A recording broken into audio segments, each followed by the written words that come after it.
tamales. I knew the tamales man through constant dealings.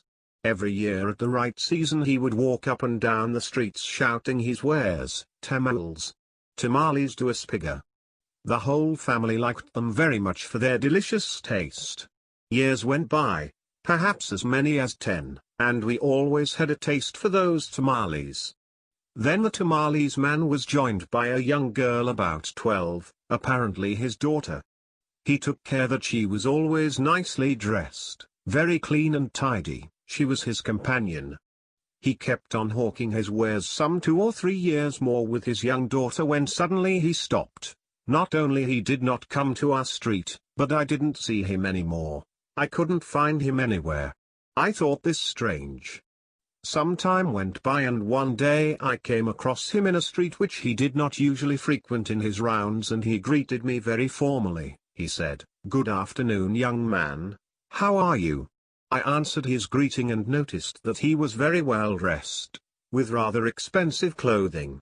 He was not wearing harakas anymore, but fine shoes, well shinned, and he was clean and well shaved, and so was his daughter, clean, nicely dressed with new clothes. This surprised me and I wondered about such change. He was a hard-working man from the country, who wore harakas and the traditional off-white coarse cotton clothes, and now I was seeing him elegantly dressed and walking quietly down the street.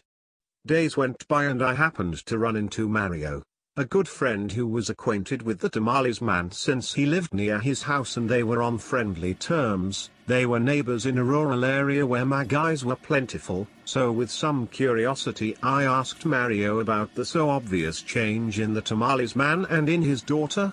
And he told me this story.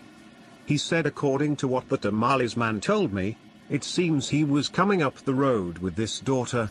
It was rather late and they were tired after many hours of selling tamales. As they passed the magairas, he spotted a piece of metal and decided to pick it up. Perhaps he could sell it. There had been heavy rains for days causing landslides, and apparently the iron got uncovered. It turned out to be a part of something bigger, so he dug with his hands and got it out. He was considering how much he would get for it when out of the corner of his eye he saw something shiny. It was a coin lying in the spot where the iron had been. He tried not to get his hopes up. Neediness can make us see things. He bent down and picked up the coin. It was gold and it was old. Very agitated, he kept on cleaning up the place and he found what is called a skin chock full of gold coins. He dropped the piece of iron and he, his wife and his daughter started a new life. They would never again have to sell tamales. Mario kept on talking and then he asked me to join him at the market where we enjoyed a semita con nata chased with a delicious cafe de olla.